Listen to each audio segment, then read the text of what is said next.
Hello everybody. Last लेक्चરની અંદર આપણે વિદ્યુત માટે ગાઉસનો નિયમ એટલે કે ગૌસનો નિયમ જોયો છે અને આ જે ગૌસનો નિયમ છે એ બંધ પૃષ્ઠ માટે છે।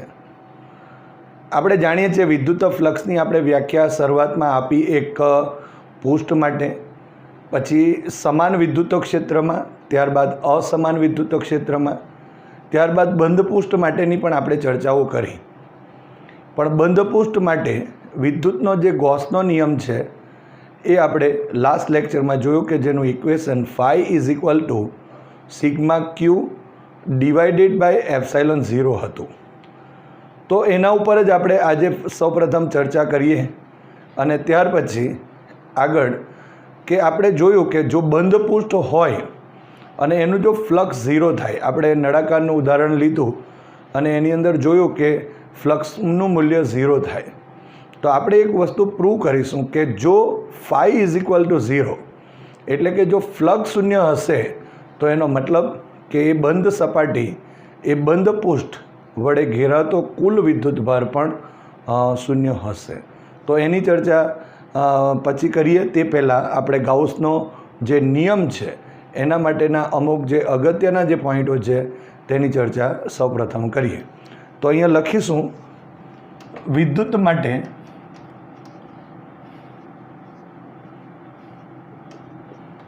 ગૌસનો નિયમ।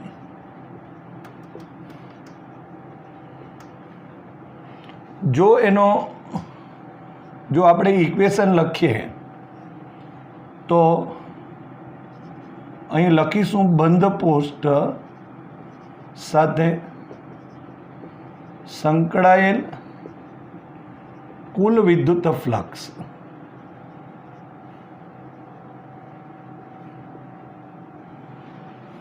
ફાઈ ઇઝ ઇક્વલ ટુ, અહીંયા ઇન્ટિગ્રેશન બંધ પૃષ્ઠ લખીશું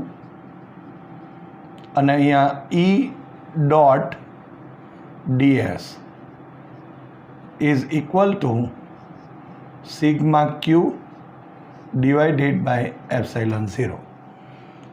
હવે અહીં આપણે જે ડીએસ લઈએ છીએ, મેં ઘણીવાર કીધું છે કે અહીં ડી એ પણ લખી શકાય છે। અહીંયા આપણે કહી શકાય કે આ જે બંધ પૃષ્ઠ સાથે સંકળાયેલું જે કુલ વિદ્યુત ફ્લક્સ છે એ કુલ વિદ્યુત ફ્લક્સ એ બંધ પૃષ્ઠ વડે ઘેરાતા કુલ વિદ્યુત ભાર અને એપ્સાઇલોન 0ના ગુણોત્તર બરાબર હોય છે। એટલે સૌપ્રથમ આપણે જો ગૌસના નિયમની અમુક ખાસિયતો જોઈ લઈએ, બરાબર, કે જેના લીધે આપણે ગૌસના નિયમનો ઉપયોગ કરી શકીએ। આપણે કીધું છે કે ગૌસના નિયમનો ઉપયોગ આપણે રેખીય વિતરણ, પૃષ્ઠ અને કદ વિતરણ માટે પણ કરી શકાય છે।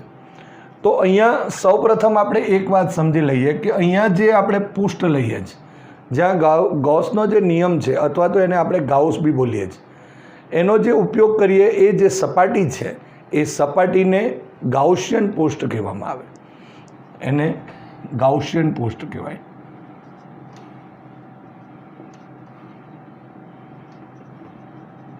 આ જે ગાઉસિયન પૃષ્ઠ જે છે એ ગાઉસિયન પૃષ્ઠનો મતલબ કે જેમાં આપણે ગૌસના નિયમનો ઉપયોગ કરીએ છીએ, એ ગોલીય પણ હોઈ શકે, એ નળાકાર બી હોઈ શકે।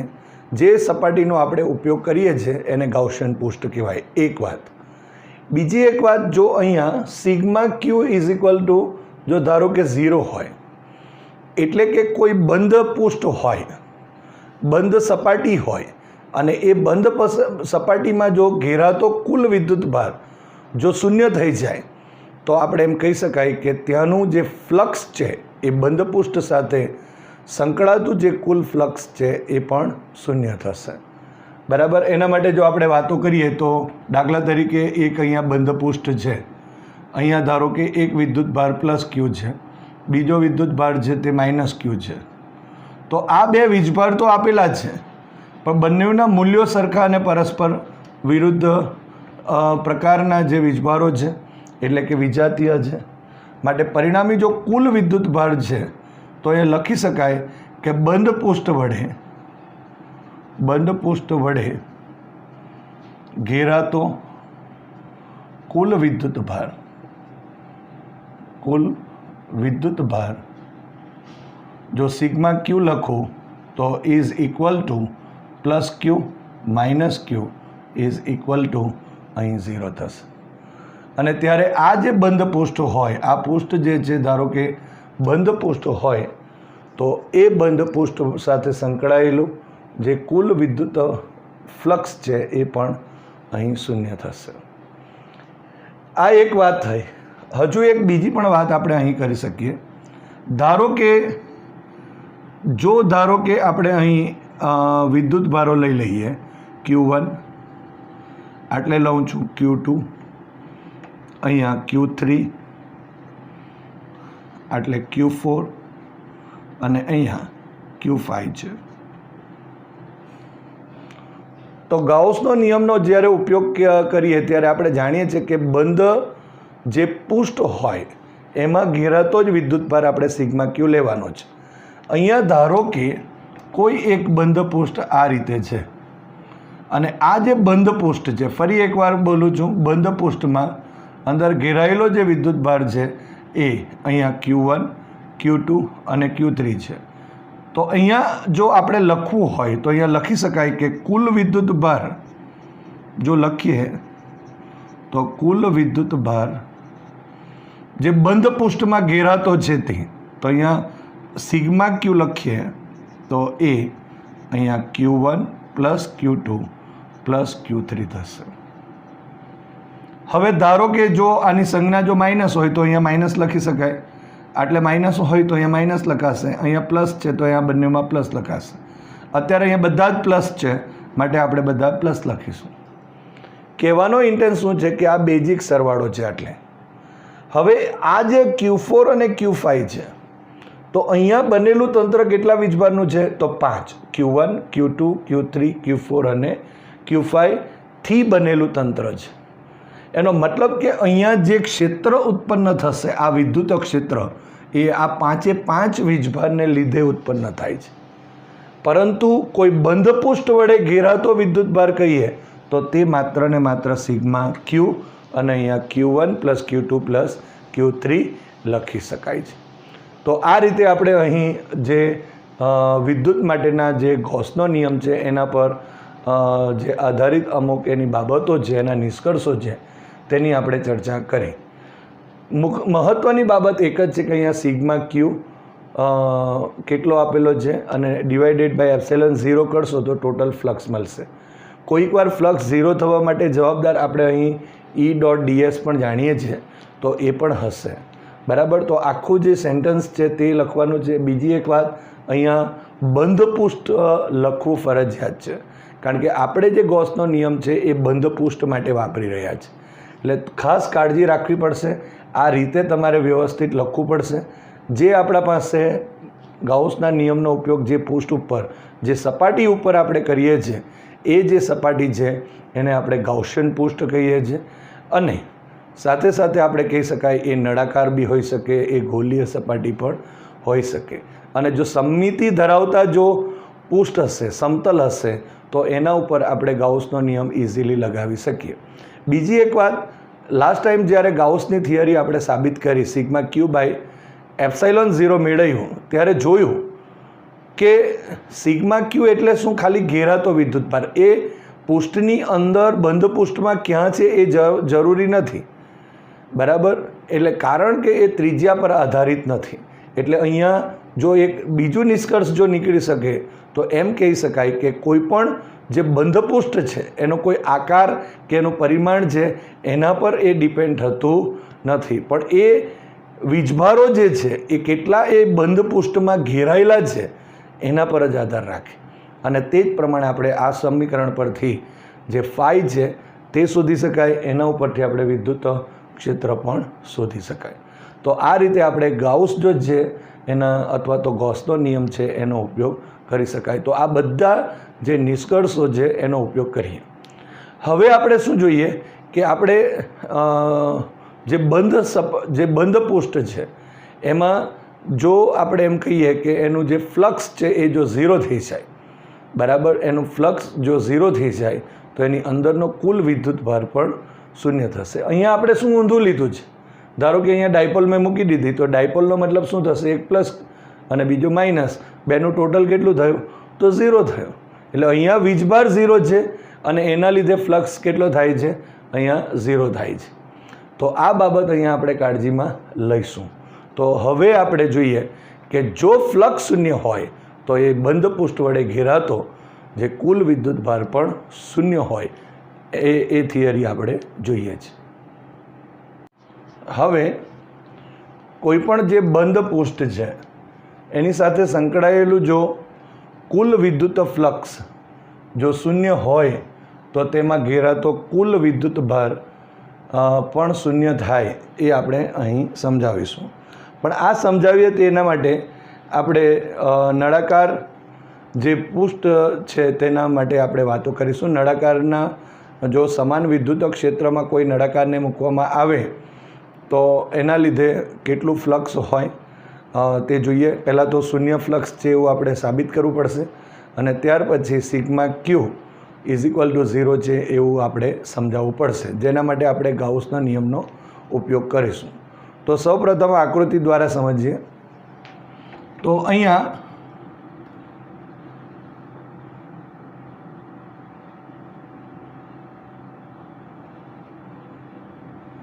ધારો કે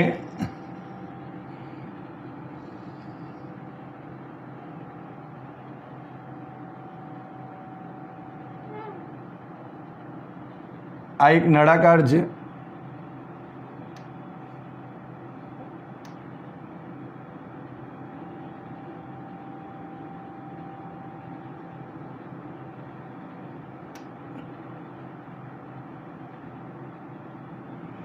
આ નળાકારના બે આડછેદો થયા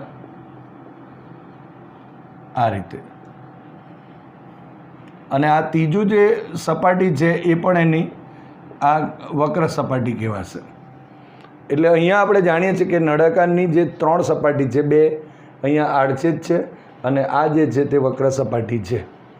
હવે ધારો કે આ નળાકારને આપણે સમાન વિદ્યુત ક્ષેત્ર ઈમાં આપણે રાખેલ છે.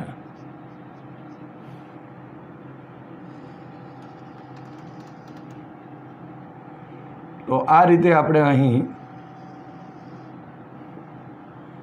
વિદ્યુત ક્ષેત્ર રેખાઓ બતાવી દઈએ. સમાન છે એટલે સમાંતર અને સમાન અંતરે હશે.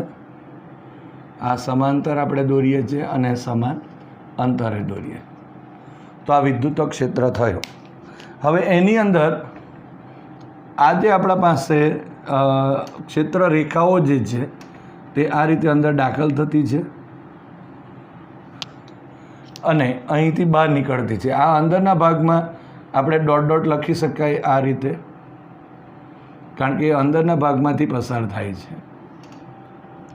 અને અહીં આ રીતે અંદર તરફ જતી દિશામાં આપણે અહીં તીર કરીશું. હવે જો આ નળાકાર જે છે એની સાથે સંકળાયેલું કુલ વિદ્યુત ફ્લક્સ શોધવું હોય તો અહીંયા સપાટી ધારો કે આપણે 1 કહીએ, અહીંયા સપાટી 2 કહીશું અને આ જે સપાટી છે એને આપણે 3 કહીશું. તો આ 3 સપાટી માટે ફ્લક્સ શોધવું પડશે અને એનો સરવાળો કરીએ તો કુલ ફ્લક્સ મળશે. તો અહીંયા સૌપ્રથમ આપણે પહેલાં તો સમતલ 1 માટે ચર્ચા કરીએ. આ જે આડછેદ છે એમાં ક્ષેત્રની દિશા તમે જોઈ શકો છો આ તરફની છે, આમ. અને જો એસની દિશા, બંને આડછેદ સેમ જ છે માટે એસની દિશા અહીંયા આમ છે. એ જ રીતે આ આડછેદ માટે વાત કરીએ તો ઈની દિશા પણ આ જ છે, આ દિશામાં ઈ છે અને એ જ દિશામાં તમે જોઈ શકો છો એસની દિશા પણ છે બહાર તરફ. આ પણ બહાર તરફ છે, ઈની દિશા આમ છે. એટલે સમતલ 1 માટે જો આપણે લખીએ તો સમતલ 1 સાથે, અથવા તો નળાકારના આડછેદ એવું પણ લખી શકાય. નળાકારના અહીંયા આડછેદ લખીશું. આડછેદ 1 સાથે સંકળાયેલ વિદ્યુત ફ્લક્સ. તો એ વિદ્યુત ફ્લક્સને નામ આપીશું આપણે φ1 નામ આપીએ. તો અહીંયા ઈ અને ડોટ એસ લખાશે. તો એ જો લખીએ તો ES cos થીટા થયું. પરંતુ અહીંયા જોઈ શકાય છે કે theta is equal two 180 degree થશે. આ E અને S એકબીજાને પરસ્પર વિરુદ્ધ દિશામાં છે, પ્રતિ સમાંતર છે. માટે અહીંયા લખીશું ES અને cos 180 ડિગ્રી. સો અહીંયા માઇનસ ES થશે, કારણ કે cos 180 એટલે -1 થયું. માટે phi 1 આપણને અહીં મળે છે -ES જેટલું થશે. આ સમીકરણ નંબર ધારો કે 1 કહી દઉં છું. હવે એ જ રીતે નળાકારના આડછેદ 2 સાથે સંકળાયેલ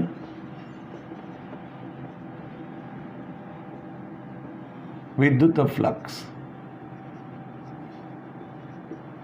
આ રીતે વિદ્યુત ફ્લક્સ લખીએ તો phi 2 નામ આપીશું. એ પણ અહીં E dot S, so ES અને cos થીટા થયું. પરંતુ અહીંયા theta is equal to 0 degree થશે, કારણ કે E અને S એક જ દિશામાં છે. ઓકે, સો અહીં ES cos 0 થયું. અને જો cos 0 હોય તો એ 1 થયું, માટે અહીં ES થશે. માટે phi 2 is equal two ES મળશે. આ સમીકરણ નંબર 3 થયું, સોરી 2 થશે. ઓકે, હવે ત્રીજો પોઈન્ટ આપણે લઈએ આ વક્ર સપાટી માટે. તો વક્ર સપાટીમાં ધારો કે આપણે આખા પૃષ્ઠ માટે લઈએ તે પહેલાં અહીંયા નાનું એક આ પૃષ્ઠ લીધું. આ વક્ર પૃષ્ઠ છે. અને જો ધારો કે આનો ક્ષેત્રફળ સદિશ, એટલે જો વિચારીએ તો આ દિશામાં હશે આમ, એને નામ આપી દઈએ ડેલ્ટા S. અને ક્ષેત્રની દિશા તો આમ જ થવાની, એટલે Eની દિશા આમ થવાની. સો આ બેની વચ્ચેનો એંગલ 90 ડિગ્રીનો થવાનો. એટલે ત્રીજી જો આપણે લખીએ કે નળાકારની વક્ર સપાટી સાથે સંકળાયેલ વિદ્યુત ફ્લક્સ. વિદ્યુત ફ્લક્સ કેટલું થઈ જવાનું? તો phi 3 is equal to E dot delta S. ને તો આખાનું સંકલન પણ કરી શકાય, પણ જેવું આનું હશે એવું જ બધા જ E ડોટ dsનું હશે. એટલે phi 3 જે મળશે તે આ રીતે પણ આપણે લખી શકાય, E ડેલ્ટા S અને cos થીટા. અહીંયા theta is equal two 90 degree છે. સો E into delta S cos 90 degree થશે. સો આન્સર શું થવાનો અહીંયા? cos 90 is equal to 0. So phi 3 is equal to 0 થશે. માટે આ જે નળાકાર છે એ નળાકાર સાથે સંકળાયેલું અહીંયા બંધ પૃષ્ઠ છે, એની સાથે સંકળાયેલું કુલ વિદ્યુત ફ્લક્સ મળી જશે. તો અહીંયા લખીશું. માટે આને સમીકરણ નંબર 3 આપી દઈએ. સમીકરણ નંબર 1, 2 અને 3 પરથી નળાકાર સાથે સંકળાયેલ કુલ વિદ્યુત ફ્લક્સ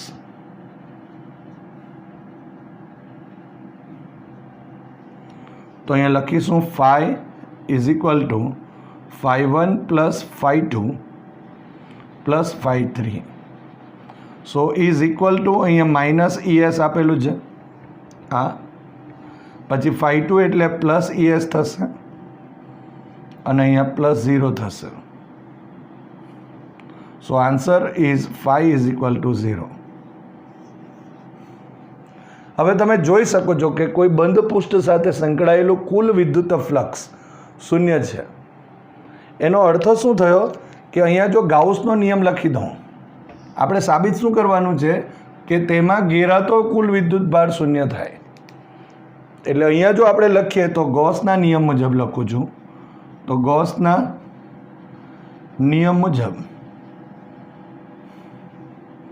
અહીંયા phi is equal to sigma q by epsilon 0 માટે અહીંયા જો આપણે કહીએ આ જો 0 હોય તો sigma q divided by epsilon 0, so sigma q is equal to 0.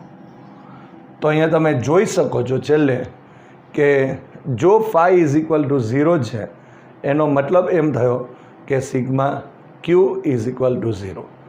એનો અર્થ એવો થશે કે અહીંયા બંધ પૃષ્ઠમાં ઘેરાતો કુલ વિદ્યુતભાર શૂન્ય છે.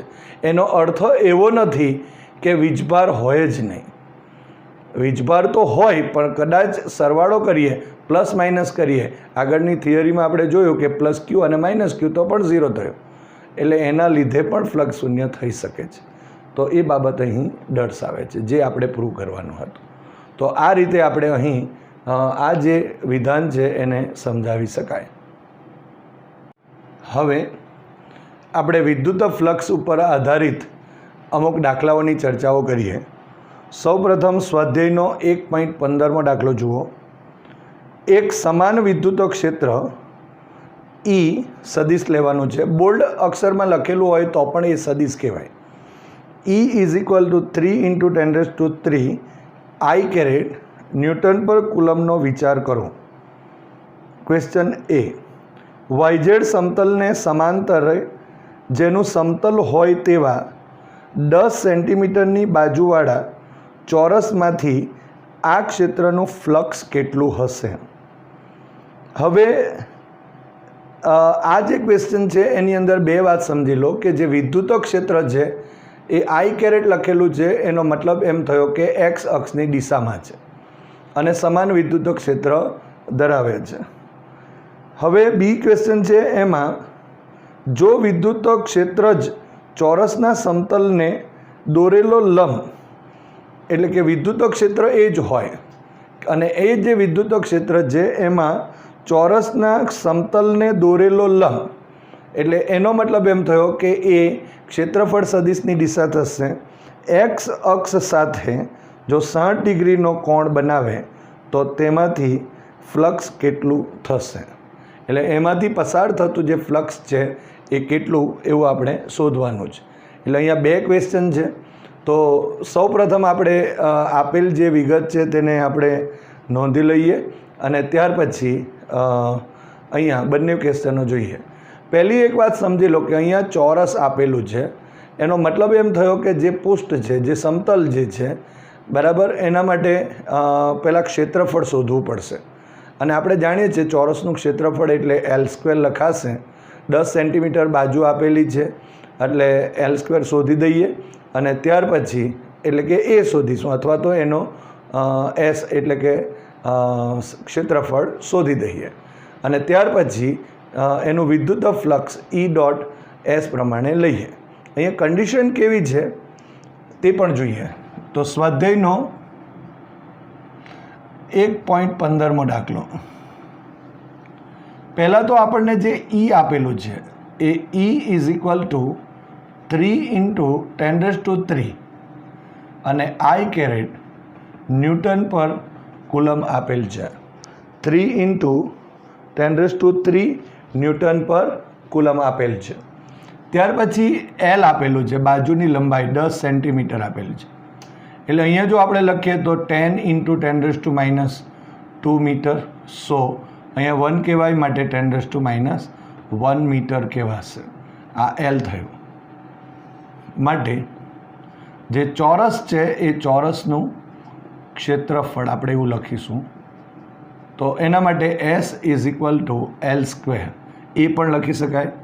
સો ઇઝ ઇક્વલ ટુ અહીંયા 10⁻1 whole square, so is equal two 10⁻2 અને મીટર² થશે. સો S આપણને મળી જાય છે. હવે Sની દિશા અને Eની દિશા તો આપેલી જ છે અહીંયા I કેરેટ એટલે એક્સ અક્ષની દિશા, પણ આની Sની દિશા આપણે અહીંયા આકૃતિમાં આપેલ વિગત પરથી દર્શાવીએ. તો શું આપ્યું છે આપણને? એક કાર્ટેશિયન યામાક્સ પદ્ધતિ આપી છે. એની અંદર આ દિશા છે તે એક્સ છે. અહીંયા આપણને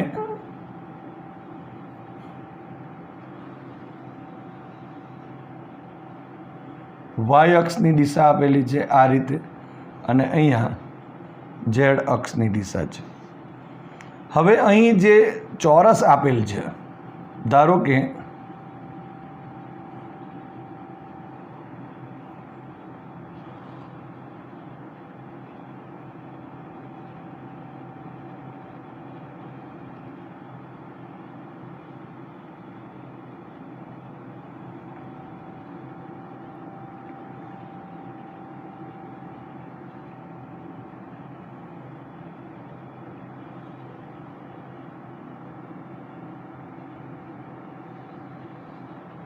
આ રીતે વાયઝેડ સમતલમાં એક ચોરસ આપેલું છે.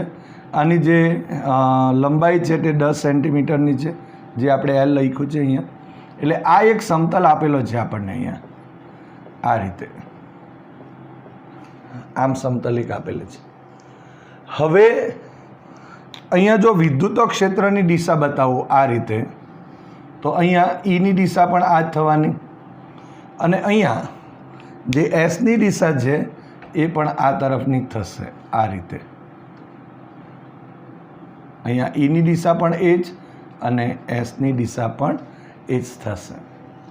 એટલે કહેવાનો અર્થ શું છે કે આ ચોરસને લંબ અને બહારની તરફ આ તરફ બતાવી દઈએ છીએ, અને ઈની દિશામાં છે, માટે થીટા ઇઝ ઇક્વલ ટુ અહીંયા આપણે જોઈ શકાય છે 0 ડિગ્રી થશે. હજુ એક વાત બીજી પણ કરી શકાય. અહીંયા આપણે અહીંયા આઈ કેરેટ લખેલું છે, તો અહીંયા એસ માટે પણ આઈ કેરેટ લખી શકાય, કારણ કે એ જ દિશામાં છે. એટલે બંને રીતે આપણે વાત કરી શકાય. અને આઈ dot I is equal to 1 આપણે લખીએ છીએ, તો એ રીતે પણ આપણે અહીંયા એક્ઝામ્પલ ગણી શકાય. તો સૌ પ્રથમ આપણે પહેલો ક્વેશ્ચન છે તે લઈએ કે ચોરસ સાથે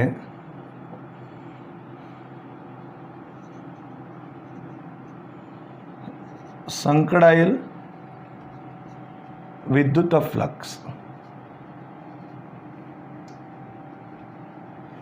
તો phi is equal to E dot S.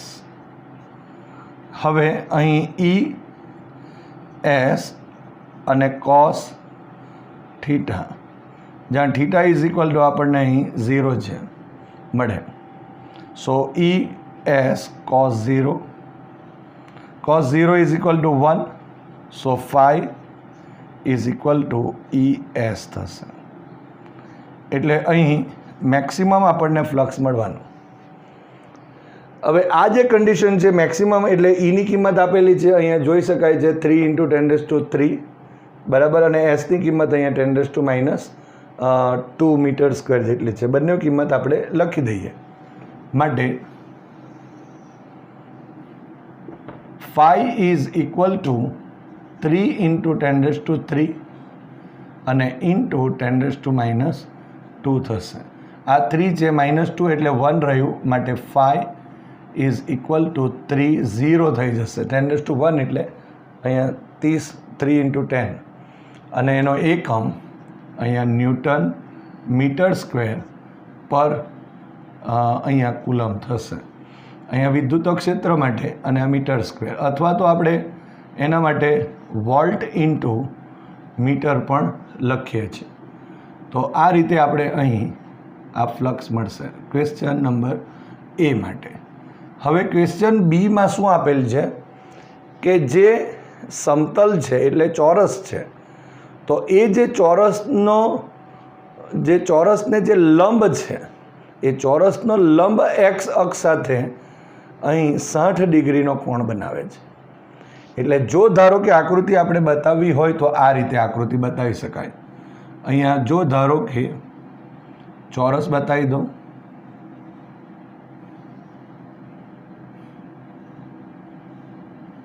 આ રીતે ચોરસ છે, આ સમતલ છે. ધારો કે એનો લંબ જે છે આટલેથી અહીંયા જો વિચારીએ તો એનો લંબ આ રીતે છે. ધારો કે આ એસની દિશા છે, અને વિદ્યુત ક્ષેત્ર તો આ રીતે ઈની દિશા તો આમ જ છે, એક્સ અક્ષની દિશામાં જ છે, આમ જ છે. તો એનો મતલબ શું થયો કે આ થીટા આપેલો છે 60 ડિગ્રીનો, એટલે આ જે ચોરસને લંબ જે છે એ હંમેશા એસ બતાવે. એટલે આ રીતે જ્યારે હશે ત્યારે અહીંયા આ હંમેશા લંબ જ હોય.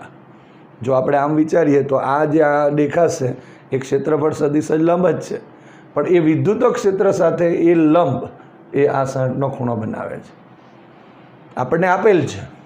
માટે અહીં થીટા ઇઝ ઇક્વલ ટુ આપણે જો જોઈએ તો 60 ડિગ્રી છે. તો હવે વિદ્યુત ફ્લક્સ કેટલું, તો અહીં લખીએ હવે ચોરસ સાથે સંકળાયેલ વિદ્યુત ફ્લક્સ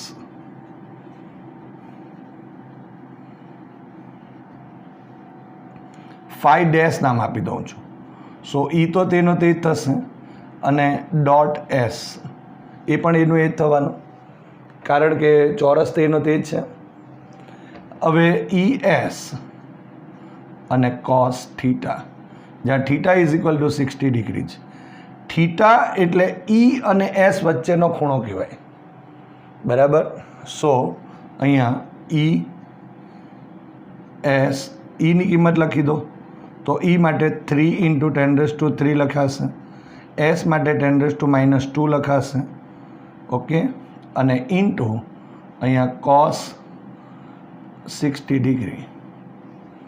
હવે અહીં આ તો આપણે લીધું 10⁻³ 10⁻² એટલે 1 એટલે આટલે 30 થયા અને ઇન્ટુ કોસ 60 એટલે 1/2. સો અહીં phi dash is equal to 15, આ 15 દુ 30 થયા. સો 15 Nm² પર કુલમ થશે. તો આ બીજો જે ક્વેશ્ચન છે એનો આન્સર થયો. તો આ રીતે આપણે અહીં જે વિદ્યુત ફ્લક્સ છે એ વિદ્યુત ફ્લક્સ શોધી શકાય. તો તમને મારે એક જ વાત કહેવી છે કે આપણે જે 4 આસ્પેક્ટ જોયા છે, પહેલો આસ્પેક્ટ કયો છે તો સમાન વિદ્યુત ક્ષેત્રમાં કોઈ પૃષ્ઠ હોય તો, બીજો અસમાનની અંદર હોય તો, ત્રીજો પોઈન્ટ બંધ પૃષ્ઠ હોય તો, અને ચોથો પોઈન્ટ ગૌસનો નિયમ. અને એના અંદર આવતી જે બધી બાબતો છે એને ધ્યાનમાં રાખો તો આ રીતે આપણે ઇઝીલી જે એક્ઝામ્પલ્સ છે, દાખલાઓ છે એ આપણે ગણી શકાશે. હવે 1.16મો દાખલો, 20 સેન્ટીમીટરની બાજુવાળા એક ઘન એટલે કે સમઘન કે જેની બાજુઓ યામ સમતલોને સમાંતર રાખેલ હોય તેમાંથી સ્વાધ્યાય 1.15માં દર્શાવેલ વિદ્યુત ક્ષેત્રનું જે ફ્લક્સ છે એ કેટલું હશે. હવે અહીં આપણને એક સમતલ આપેલ છે 1.15 દાખલાની અંદર, સ્વાધ્યાયના 1.15માં દાખલામાં એક સમતલ આપી દીધું, એક ચોરસ આપી દીધું, પણ હવે આખો સમઘન આપી દીધો છે. અને આ જે સમઘન છે એ સમઘનમાંથી જે વિદ્યુત ક્ષેત્ર પસાર થાય છે અને તે એક્સ અક્ષની દિશામાં છે. તો એની પહેલાં આકૃતિ દોરવી પડશે, એને સમજીએ. અને આ જે સમતલો છે બધા, એના 6 સમતલો થશે. તો એ સમતલોમાંથી પસાર થતું જે વિદ્યુત ફ્લક્સ છે તે શોધી દેવાનું અને બધાનો સરવાળો કરો એટલે ટોટલ ફ્લક્સ મળી જશે. તો એ કેટલું થાય એની આપણે ચર્ચા કરીએ. આપણે એક થિયરીની અંદર બાબત જોયેલી કે જો કોઈ બંધ પૃષ્ઠ હોય એમાં જેટલી ક્ષેત્ર રેખાઓ દાખલ થાય તેટલી જો બહાર નીકળી જાય તો અહીં એનું ક્ષેત્ર જે છે એ વિદ્યુત ફ્લક્સ છે એ વિદ્યુત ફ્લક્સ શૂન્ય થાય. તો એ જે બાબત જે છે એ આપણે અહીં જોવાના છે. ઓકે, તો એ જે બાબત છે તેને સમજીએ. સ્વાધ્યાયનો 1.16મો દાખલો. અહીં આપણને એક સમઘન આપેલ છે, જુઓ. સૌપ્રથમ આપણે આ સમઘન એક દોરી દઈએ, ત્યાર પછી યામોને એક્સ, વાય અને ઝેડ અક્ષ છે એને આ જે સમઘન છે એના પર દર્શાવી દઈએ. અને જે બાજુઓ મળશે, સમઘનની જે બાજુઓ હશે એ સમઘનની બાજુઓમાંથી પસાર થતું વિદ્યુત ફ્લક્સ કેટલું થાય તે આપણે શોધીશું. ઓકે, તો અહીં આપણને આ રીતે એક સમઘન દર્શાવેલું છે જેની બાજુની લંબાઈ અહીંયા જો આપણે કહીએ તો તે 20 સેન્ટીમીટર જેટલી આપેલી છે. દાખલા તરીકે અહીંયા જો આપણે આ બધી બાજુઓ વિચારીએ તો આ રીતે આ બધી બાજુઓ છે, આ રીતે બાજુઓ હશે, આ પૃષ્ઠ છે, બાજુઓ બોલી શકાય, પૃષ્ઠ બોલી શકાય, આગળ પણ છે, પાછળની બાજુ પણ છે, બરાબર. તો આ રીતે આપણને આપેલું છે. હવે ધારો કે અહીંયા આ રીતે આપણે આને એક્સ અક્ષ કહી દઈએ,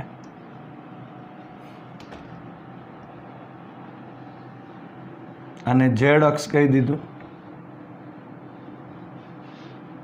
અને અહીં આપણે વાય અક્ષ લખીશું. હવે અત્યારે આપણે આટલી એક જ વાત જોયેલી હતી આગલા દાખલાની અંદર 1.15ની અંદર. તો અહીંયા શું થવાનું કે અહીંયા આપણે ધારો કે ક્ષેત્ર જે રેખાઓ છે એ દર્શાવી દઈએ.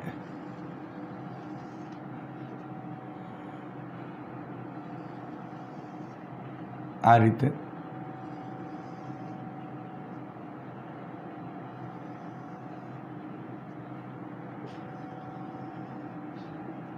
આ વિદ્યુત ક્ષેત્ર થયું. હવે જો ધારો કે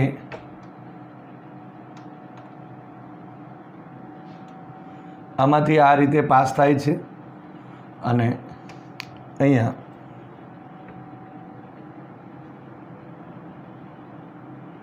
આ રીતે અહીંથી દાખલ થાય છે.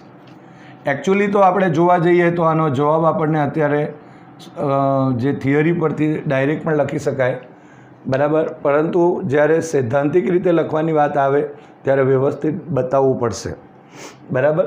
તો અહીંયા આ બાજુ માટેની વાતો કરીએ તો અહીંયા જો આપણે વિચારીએ તો આ વિદ્યુત ક્ષેત્ર ઈની દિશા આ તરફની હશે, ઓકે. અને જે ક્ષેત્રફળની દિશા એટલે આ તરફની હશે, એસ અહીંયા લખી દો. બધી બાજુઓ એક સમાન હશે.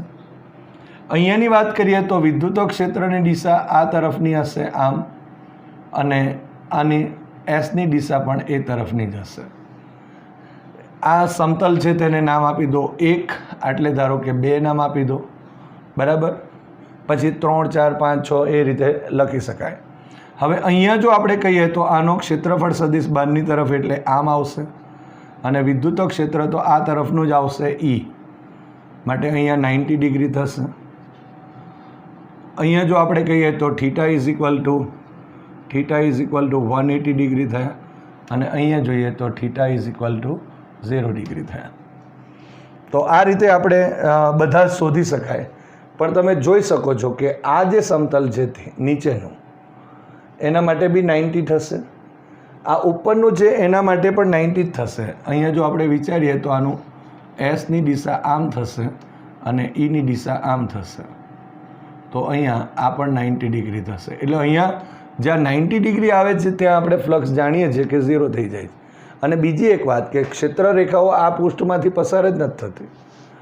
હજુ આગળનું જે સમતલ છે આ સમતલ એની પણ ક્ષેત્રફળ સદિશ આમ છે અને ઈ આમ છે, એટલે પરસ્પર 90 જ થયું. એ જ રીતે પાછળનું પૃષ્ઠ છે એની ક્ષેત્રફળ સદિશ અંદરની તરફ અને વિદ્યુત ક્ષેત્ર આ તરફ આમ હશે, તો એના લીધે પણ એ 90 થયું એટલે 0 થશે. માત્ર 2 જ આપણને બાજુઓ એવી મળે છે કે જ્યાં આપણને ફ્લક્સ મળશે. પણ એ પણ અહીંયા જોઈ શકાય છે કે અહીંયા 180 ડિગ્રી છે અને અહીં 0. તો એના માટે આપણે પહેલાં મેળવીએ અને ટોટલ આપણે વિદ્યુત ફ્લક્સ કેટલું થાય તે જોઈએ. આમ તો આકૃતિ પરથી આપણે ડાયરેક્ટ પણ લખી શકાય કે આ જેટલી દાખલ થાય છે એટલી જ અહીંયા બહાર નીકળે છે અને એટલા માટે 0 જવાબ છે. પણ આપણે વ્યવસ્થિત અહીંયા લખવું પડશે. તો અહીંયા લખીએ કે સમઘન ના સમતલ એકમાંથી કૌંસમાં લખીએ બાજુ સમતલ એકમાંથી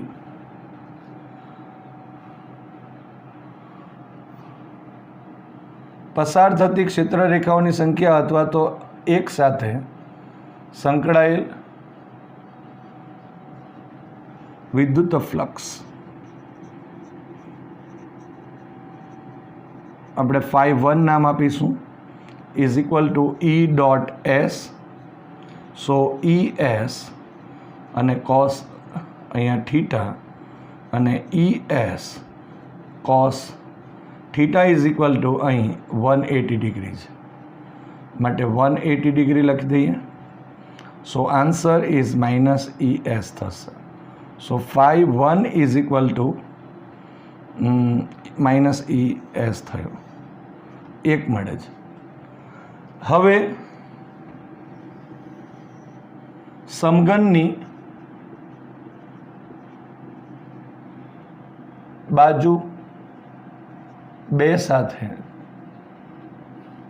અથવા તો એમ પણ લખી શકાય કે 2 માંથી પસાર થતી, એટલે અહીંયા મેં લખતો હતો કે 1 માંથી પસાર થતી ક્ષેત્રરેખાઓની સંખ્યા અથવા તો વિદ્યુત ફ્લક્સ રાઈટ સાથે સંકળાયેલ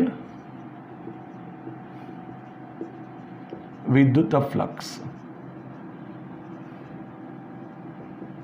તો φ2 નામ આપીશું is equal to E dot S. So ES cos theta, જ્યાં theta is equal to 0 degree. So ES અને cos 0 ડિગ્રી થશે. સો અહીં cos 0 is equal to 1. So ES આવશે એટલે φ2 આવશે. હવે 2 બાજુ તો થઈ, બીજી બધી બાજુઓ જે છે એની સાથે સંકળાયેલું વિદ્યુત ફ્લક્સ તો શૂન્ય થવાનો. તો અહીંયા આપણે લખી શકીએ બાકીની બીજી બાજુઓ સાથે સંકળાયેલ વિદ્યુત ફ્લક્સ એને ફાઈ ડેશ નામ આપો, ધારો કે ઇઝ ઇક્વલ ટુ અહીંયા 0 થશે. કારણ આપવું હોય તો આપી શકાય. અહીંયા phi is equal to E dot S માટે ફાઈ ઇઝ ઇક્વલ ટુ અહીંયા ડેશ નામ આપી દો ES cos 90 ડિગ્રી માટે phi dash is equal to 0. તો આવું પણ લખી શકાય, બરાબર. માટે જે સમઘન માંથી પસાર થતું વિદ્યુત ફ્લક્સ સાથે સંકળાયેલ એવું પણ લખી શકાય. સમઘન સાથે સંકળાયેલ વિદ્યુત ફ્લક્સ.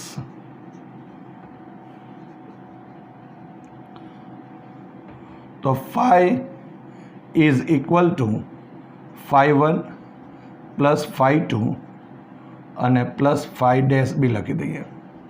ફાઈ ડેશ એટલે બધા માટે છે, બાકીની બીજા બધા માટે. અને કેમ એવી રીતે લખ્યું આપણે કે E ડોટ S વાળી વાતો છે બધામાં એટલે, બરાબર. તો અહીંયા જો આપણે લખીએ તો 1 માટે જવાબ મળેલો છે માઇનસ ES છે, તો અહીંયા માઇનસ ES લખી દઉં છું.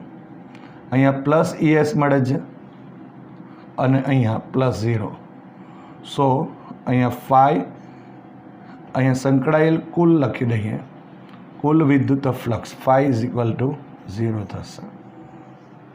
તો આ રીતે આપણે આકૃતિ દોરીને વ્યવસ્થિત રીતે આ રીતે જે સમઘન છે એની સાથે સંકળાયેલું વિદ્યુત જે ફ્લક્સ છે એ કુલ વિદ્યુત ફ્લક્સ શોધી શકાય. બીજી એક વાત સમજી લો. અહીંયા અત્યારે તો ક્ષેત્રની દિશા આમ જ છે, પણ એવું પણ બને કોઈક વાર કે અહીંયા ક્ષેત્રની દિશા છે તે આમ છે, કોઈક અહીંયા દિશા છે તે આમ છે, અહીંયા દિશા છે તે આમ છે. તો ત્યારે વિદ્યુત ક્ષેત્રની દિશા અને જે ક્ષેત્રફળ સદિશની દિશા જોવી પડે અને તે પ્રમાણે ફ્લક્સ પણ આપણે મેળવી શકાય છે. તો એ પ્રકારના દાખલાઓ પણ ઘણા બધા હશે, એને પણ પ્રેક્ટિસમાં લેવાના, રેફરન્સમાં એનો ઉપયોગ કરી શકાય, બરાબર. તો આ રીતે આપણે અહીં આ 1.16 છે એની અંદર સમઘન સાથે સંકળાયેલું વિદ્યુત ફ્લક્સ જે શૂન્ય છે એ શોધી શકાય.